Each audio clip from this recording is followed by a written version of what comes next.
what's up guys? So, luto tayo ngayon. So, ito lang kinakain natin.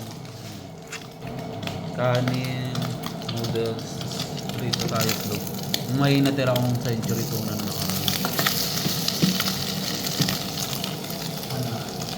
Kasi baka mag-alam okay na ngayon ang alam mo.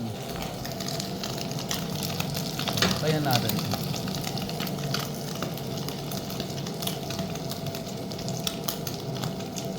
Sana mag-alarm ko. Bubukas natin yung bintana. Pero hindi ka hawiin yung kortina. Kasi baka mag-alarm. Sensitive yung alarm dito guys. So yun din. May Milo tayo. Ang Milo food trip. Tapos tulog. Tangin na. Ito kasi ang mga pakiramdam ko. So yun lang.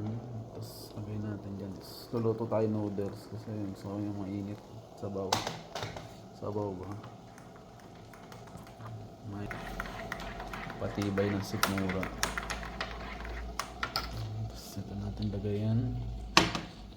Ayan. Lagayan tayong ganyan.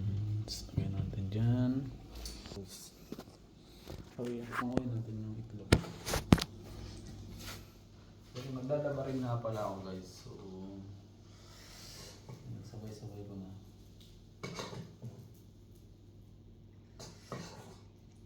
Tapos mamicrowave natin kasi malamig yung kanin. So ito, basa natin.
Sabihin natin itong mainit. All in one na to guys. So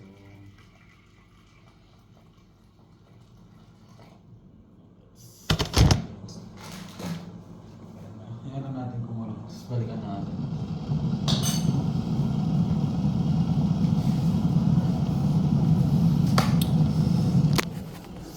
Labas tayo. Microwave natin to guys.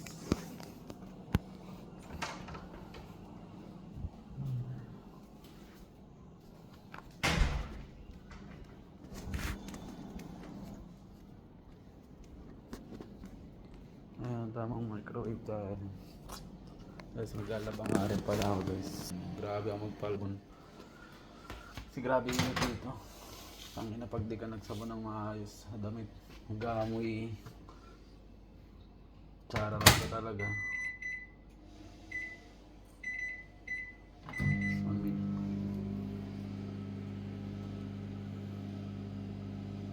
Hindi ako nagluluto dito guys. Kasi lahat dito. Puro ipis. Para lutuan. Ay, naputangin ng shit. So, ano. Ayan, tulog naman ako. So, okay naman.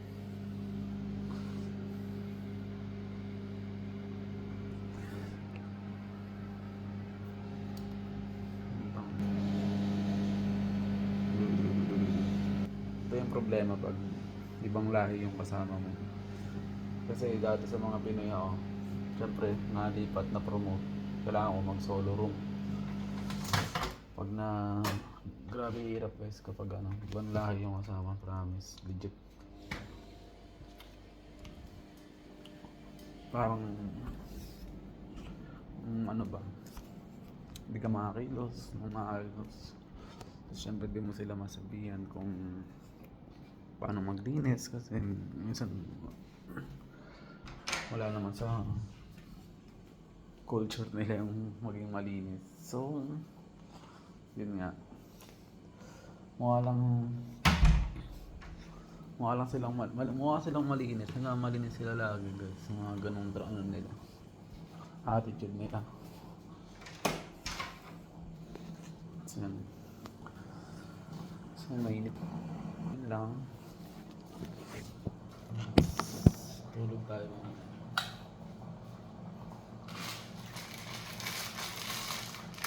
So, mag-uugas muna ako ng plato.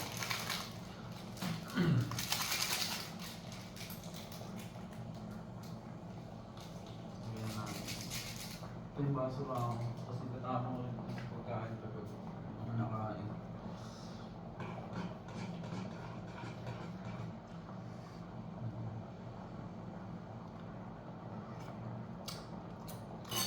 Ayan.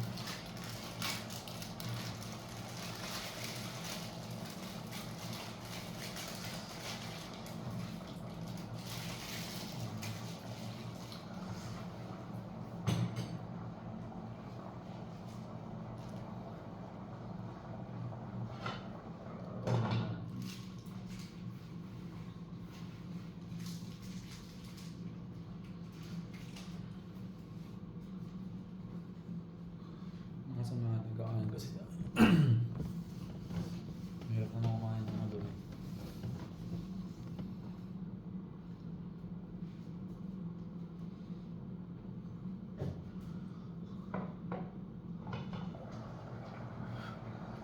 Shit, hindi mag-alarm.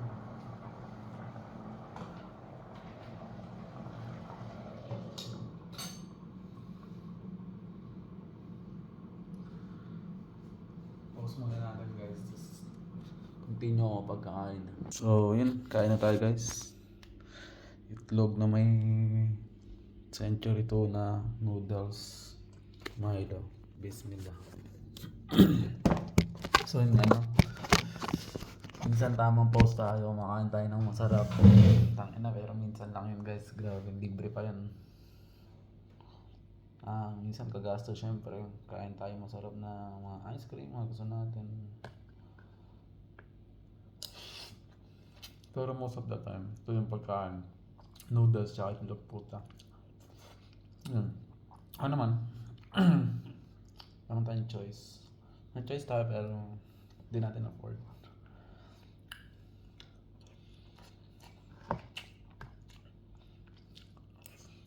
Ano naman? May cabinet ako. Ang damit, ang mga pagkain ko. Mga grocery.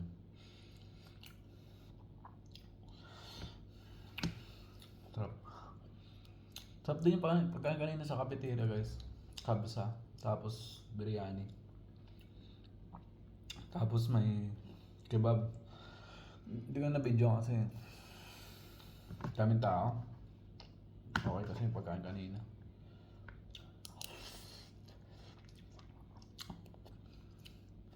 Sa mga shoutout nga pala dyan sa mga tamang noodles lang. Ayoko ng Indomie, puta kadiri yung lasa. Ewan ko ba't yung iba gusto yung Indomie. Pero ayoko talaga ng noodles, Lucky Me lang talaga kaya pancit canton. Kakainin ko. Tapos yun. Pag sabi bilang ketchup, puto na yung nakalimutan ko bumalik ketchup. Boring tuloy ng ulam.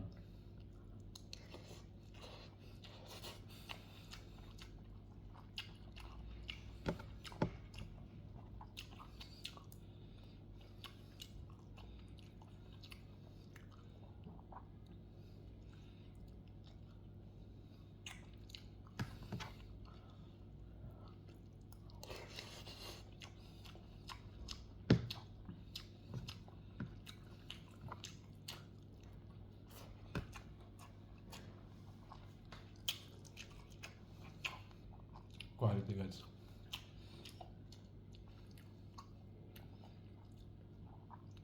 Diyan sa Pinas, ano bang mga ulam natin dyan? Tanang gusto ko na mag-ulam ng baboy. Alang mahal. Yung baboy, puta, isang buwan ko ng ano yun ah. Hindi naman isang buwan. Kalating buwan ko ng grocery yun. Kaya parang nangihina ako. Bibili man ako pansahog-sahog lang. Kasi mayroon siyang ulamin, napakamahal guys. Manghinayang ka.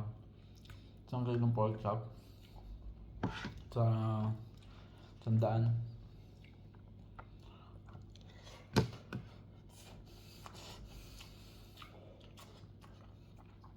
Ito ko lang nare-rest lang niya.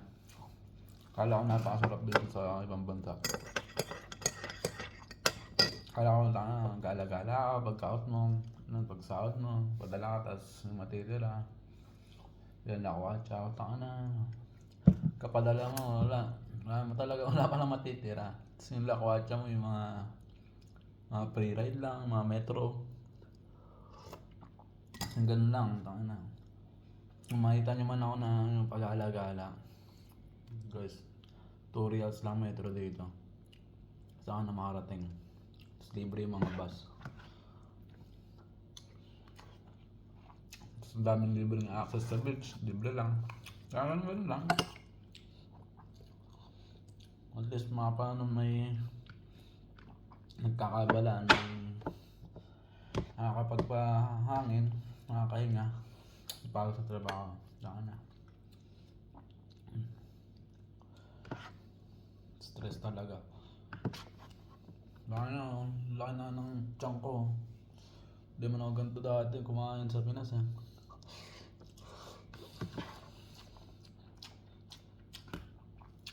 Ganito lang muna upload natin guys, kaya nag-aaral pa ako mag-edit, tapos pag nabili akong laptop, yun, bongga natin yung mga update natin, mga upload natin.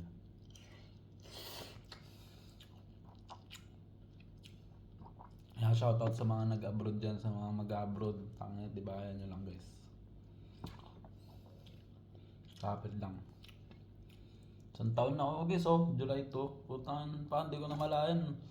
Ano na, tawag na, parang nakaraan lang, nag-ayos pa ako ng visa ko eh. Tapos medical, ganon. Tapos ano ba bang? Grads pa nga yun eh. Gumala pa kami nila, ano nun, mga port nun eh. Kami sa ano, Bulacan, yung tanga na may ilog doon. Aangas eh. Paangas eh. Tapos ngayon, 1 year na oh. Pinangin na yan. Sunod niyan, 2 years na oh. Libre ticket na yun. Paano, round trip. Tingnan natin kung nandito pa tayo sa kumpanya na to. Pag may opportunity, syempre grab natin. Kahit hindi para sa atin, mga mo, di ba? Kunin natin sa akin, di ba?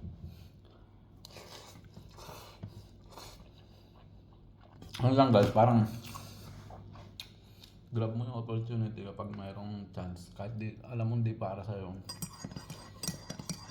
grab mo pa rin. Kasi minsan lang yun eh. Di kung hindi para sa'yo, tapos napunta sa'yo yung opportunity na yun. Tapos sinubukan mo, tapos nakaya mo. Dapat maging proud ka ng pre sa sarili mo. Kasi akala ko dati call center lang talaga ako eh. Hanggang agent lang, ganun. Saka supervisor pa ako dito. Ano lang. Supervisor na within ano lang yun, 10 months lang yun. Yung kadalasan dito, ano, inaabot na sa kalahating taon bago ma-promote. Mga Pinoy din yung ganun. Ano lang, sipag lang talaga. Tapos kahit di mo trabahuin mo na.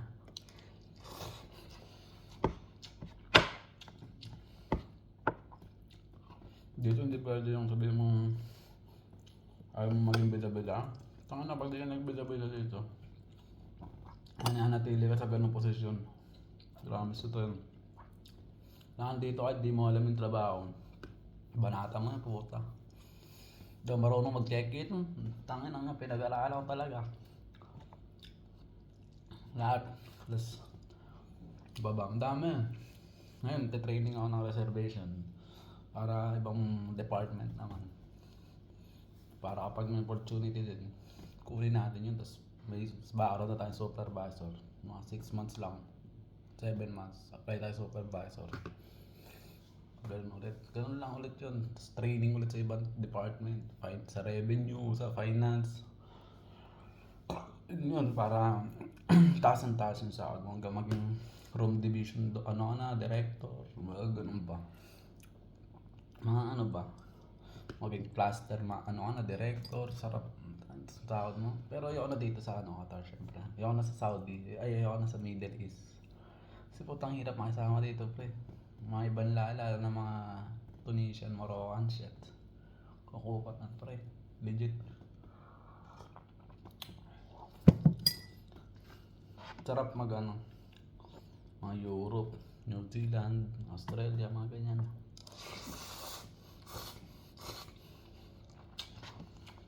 Bakit barko? Kapag nagbarko ka talaga. 9 months lang. Pagbawa mo bahay mo pa. Tulad na sa pabrik ang lupa pa. Yun. So yun nga. See you guys. So natok na ako. Tangin na nantay ko lang matapos talaga ilabahan ko. Tulog na ako pagkatapos na ito hugas. Tapos antay labahan, tulog. Shit, di ko na kaya. Bye.